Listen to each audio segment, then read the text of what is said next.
Hoi, ik ben Britt Evers, kom uit Aardenburg en word precies 2 maanden na de verkiezingen 18 jaar. Dat betekent dat ik nog geen stemrecht heb. Toch ben ik heel erg geïnteresseerd in zowel de landelijke als de lokale politiek. En met dit programma hoop ik je te informeren voor jouw stemkeuze. Dit is Britt en de gemeentepolitiek. Mijn naam is Britt Evers en namens RTV Scheldemond sta ik in Sint-Kruis. Praat ik met sluislokaal lijsttrekker Arnold Scheppers. Goedemiddag meneer Scheppers, dank u wel dat u wilde komen. Natuurlijk Britt, als je dat vraagt dan doen wij dat. Wat zijn de belangrijkste standpunten uit uw partijprogramma? Nou, de belangrijkste standpunten zijn wonen en vooral leefbaarheid, want dat staat heel hoog in ons vaandel. Zorg, onderwijs, werk, omgeving en bereikbaarheid. We willen natuurlijk op de eerste plaats de grootste partij worden van de gemeente Sluis. En als we dat kunnen waarmaken, dan kunnen we die standpunten makkelijk voorleggen in de coalitie en meenemen daarin, zodat onze standpunten gerespecteerd worden en ook in stemming gebracht worden. Wonen, wij gaan nog steeds vanuit dat men in de dorpen en steden woont en in de recreatiegebieden, uiteindelijk parken, daar verblijft. Alleen, we weten ook dat de toeristische verhuur op dit moment een hot item is. We zullen daarom ook, en dat hebben we ook voorgesteld uiteindelijk met het raadsbesluit, om eerst een nulmeting te doen. Want vanaf 2014 is totaal alles losgelaten en weet de gemeente niet meer welke woningen er nu permanent bewoond worden of toeristisch verhuurd worden. Maar wat dat ook niet mag vergeten worden is natuurlijk de tweede woningen. En ook daar zullen we aandacht aan moeten vestigen. Dus eerst de nulmeting, zodat we met een redelijk besluit kunnen komen. En dan kunnen we bepalen van op maatwerk waar wel, waar niet. Zorg.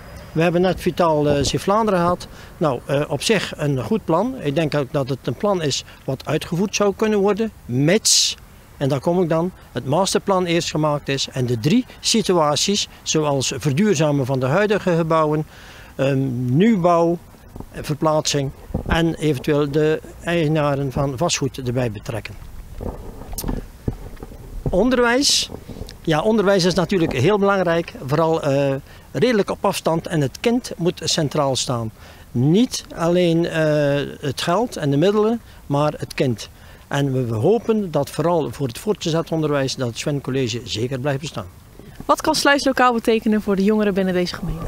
Nou, wat sluislokaal betekent voor de jongeren, we hebben in ons statuut opgenomen dat jongeren lid kunnen worden van onze partij. En wij vinden ook, als er iets moet gebeuren voor de jongeren in de buurt, in welke kern dan ook, dat er dan met die jeugd rond tafel gezeten wordt om hun standpunten kenbaar te maken. En misschien komen we terug met de jongerenraad. Wij willen zeker de burgerparticipatie serieus nemen. Wat tot heden gebeurd is, is dat niet het geval geweest. Men heeft de mond wel vol, maar men heeft niet de daden gedaan zoals het uiteindelijk hoort. Wat er echt moet veranderen is, echt moet veranderen, dat is meer luisteren naar elkaar. Niet de standpunten van tevoren innemen, maar een debat gaan aangaan in de raad. Dat er dan pas een besluit genomen wordt. En nu is het dikwijls zo dat iedereen zijn standpunt al heeft bepaald en in de raad alleen ja zegt en nee.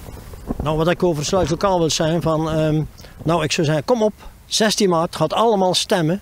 En, ik hoop dat jullie op ons stemmen, maar stemmen is belangrijker dan niet stemmen. Dan kom ik bij mijn laatste vraag. Hoeveel zetels denkt u te halen deze verkiezingen? Nou, de hoeveelheid is natuurlijk afhankelijk van wat er gestemd wordt. En we hopen dat de stemmers ons gunstig zijn. En we hopen op de hoogste partij, met de meeste zetels. En hoeveel zetels zouden dat zijn? Nou, u lokt me natuurlijk toch uit om een getal te noemen.